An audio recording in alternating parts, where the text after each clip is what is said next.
So what is VWAP anyways, and how do you use it?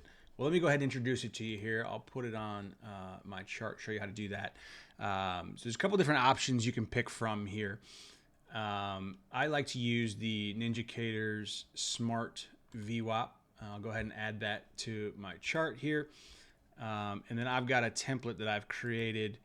I'll go ahead and load here. It's just the defaults. And that's what this is. So I'll go ahead and apply that.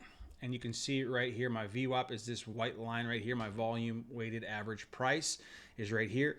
And then you've got a couple other lines on here, which is your standard deviation 1, 2, and 3 to the upside, and then -1, -2, and -3 to the downside. These are measurements of 1 standard deviation away from the VWAP, 2 standard deviations, 3, and so on to the upside as well.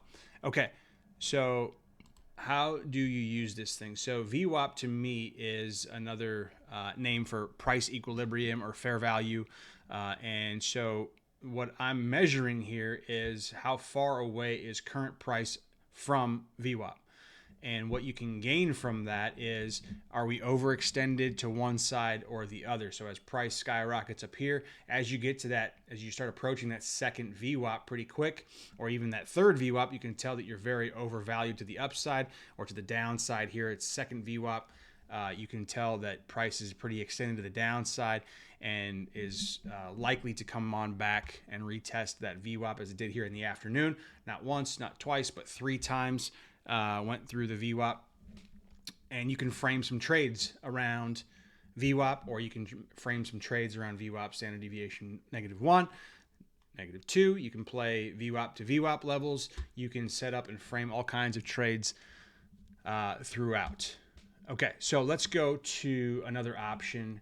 I want to show you one more thing on this one too. So what's kind of cool about this is you can customize it, and the way that I usually run it on my chart, just to minimize clutter, I remove the standard deviations, and you can do that right through there. You can uncheck them, and you'll just keep the VWAP on your chart to keep things clean. And for me, as price gets extended and I want a measurement, I'll just go ahead and use this button on the side here to throw on a deviation line 1 or 2 or 3, depending on how fast price is moving away from equilibrium here. Or if I'm doing something altogether and I want to hide VWAP, I can go ahead and do that, and I can remove it from my chart temporarily until I want to put it back on. It's very user friendly, and it's very functional when you're trying to analyze things at a quick pace. So I like this tool for that reason. There's another option if you want something maybe different. I'll show you.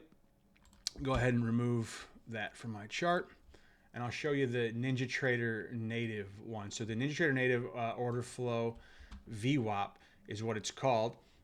This is if you are a lifetime license holder of NinjaTrader, this comes with. If not, you have to pay for these. I want to say it's like 40 or 50 bucks a month or something like that for all these order flow tools that they have, this order flow suite that they have. So go ahead and add that to your chart, and then so I'll just put the native one on there, and then I'll show you some of the differences. So the key difference here is this VWAP right in here.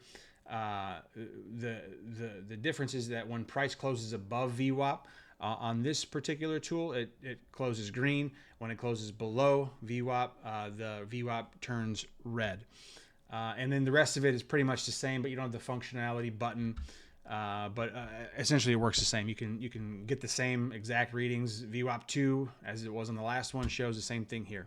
So those are your options. That's kind of how I use it. Hope that was helpful. Good luck out there. Happy trading.